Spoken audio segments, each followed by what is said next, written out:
দেখেন, সেদিনও একটি মিটিং এ বলেছি, পৃথিবীর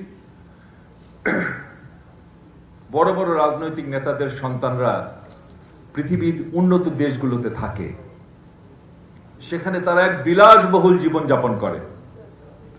সন্তান বলি, শুধু সন্তান না, তাদের পরিবারের সদস্যরা এক বিলাসবহুল জীবন যাপন করে। তারেক রহমান কি পারতেন না? পারতেন। ওনার মতো সৌভাগ্যবান কয়জন আছে? ওনার বাবা ছিলেন প্রেসিডেন্ট, মা ছিলেন প্রধানমন্ত্রী। একই ব্যক্তি, যার বাবা প্রেসিডেন্ট, মা প্রধানমন্ত্রী, এমন ভাগ্যবান মানুষ পৃথিবীতে কয়জন আছে? তিনি কি পারতেন না সেই বিলাসবহুল জীবনে নিজেকে হারিয়ে দিতে? পারতেন না? পারতেন। একজন সেদিন একজন আপনার ব্রুনাইয়ের এক রাজ পরিবারের এক সন্তান, তার ডেইলি খরচ কত জানেন? 747,000 ডলার পার ডে।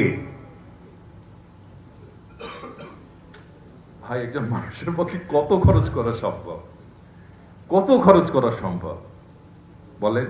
এই যে শেখ হাসিনারা, এই যে রেহানারা যে টাকার পিছনে দৌড়ালো বছরের পর বছর, কি করবেন ভাই এত টাকা দিয়ে? কি করার আছে? কত খরচ করবেন? কত টাকা দরকার? যদি বুঝতাম হ্যাঁ কবরে এসি করার সিস্টেম আছে, সেখানে নিয়ে যাওয়া যায়, তাহলে বুঝতাম যে ঠিক আছে, এই কারণে নিয়েছে। কেন মানুষ টাকার জন্য দৌড়ায়? তারেক রহমান টাকার পিছনে দৌড়ান নাই, বিলাসিতার পিছনে দৌড়ান নাই। দিনের পর দিন ওই একটি ঘরের মধ্যে আমরা তাকে দেখেছি। শুধুমাত্র ঘুমানোর সময় ছাড়া বাকি সময় উনি ওই ঘরটার মধ্যে থেকে বসে কি করেছেন? দেশের মানুষের জন্য কাজ করেছেন। উনিও বিলাসবহুল জীবন, নাইট ক্লাবে সময় কাটাতে পারতেন, এক ডিস্কো থেকে আর এক ডিস্কে যেতে পারতেন, এক নাইট ক্লাব থেকে আর এক নাইট ক্লাবে যেতে পারতেন। তিনি তো যাননি। তার কারণ তার মন পড়েছিল তার পিতৃভূমি, যে পিতৃভূমিতে তার পিতার রক্ত পড়ে আছে। সারাক্ষণ দেশকে নিয়ে তিনি ছিলেন। এই 14-15-16টি বছর এদেশে যে চলমান স্বৈরাচার বিরোধী আন্দোলনের নারী নক্ষত্র, উনি সবকিছুই তিনি জানেন। তিনি তৈরি করেছেন এই আন্দোলন, আগা গোড়া তিনি এই আন্দোলনের সাথে ছিলেন। এবং এই যে স্বৈরাচারী সরকারের সাথে এদেশের জনগণের যে দূরত্ব তিনি তৈরি করতে পেরেছিলেন 15-16 বছরে, যার কারণে পরবর্তীতে তার রেজাল্ট আমরা পেয়েছি। এখন তো অনেকেই দাবি করেন, এই যে বাচ্চা বাচ্চা ছেলেরা, ও সমন্বয়কদের কেউ বলে আমি, ওদের মধ্যে আবার প্রতিযোগিতা আছে। কেউ কেউ বলে যে আমার অবদান বেশি, ও বলে আর আমার অবদান বেশি, ও বলে আবার আর অন্যদের অবদান আছে।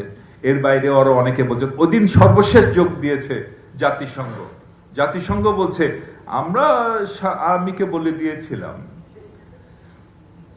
না হলে আর্মি যাতে এই পাবলিকের বিরুদ্ধে না যায়, সুতরাং এখন victory has many fathers but defeat is an orphan।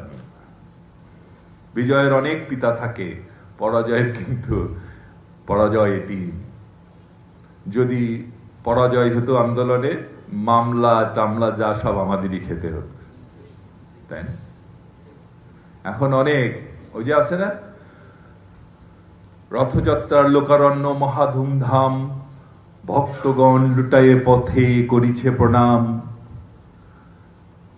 পদ ভাবে আমি দেব, রথ ভাবে আমি, মূর্তি ভাবে আমি দেব, হাসে অন্তর্যামী। সবাই এখন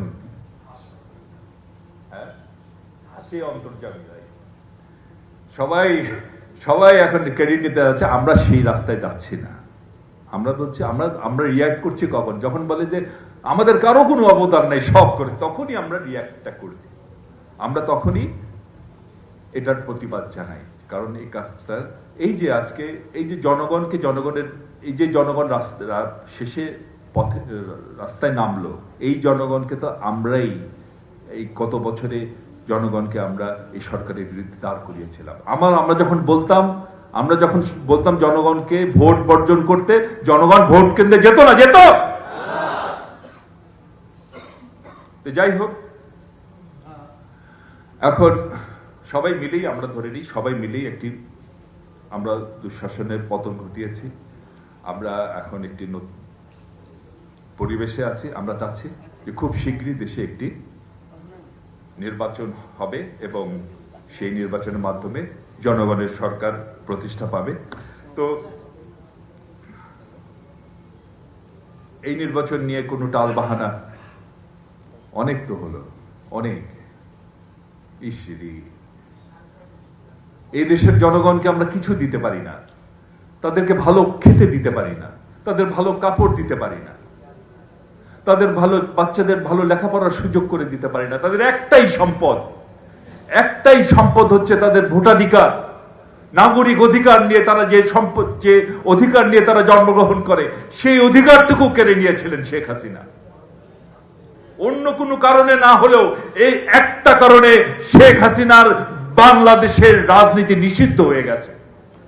এদেশের জনগণ আর কোনো দিন শেখ হাসিনাকে মেনে নিবে না, তার কারণ সবচেয়ে মূল্যবান অধিকারটি জনগণের যে অধিকারটা তা শেখ হাসিনা কেড়ে নিয়েছিলেন।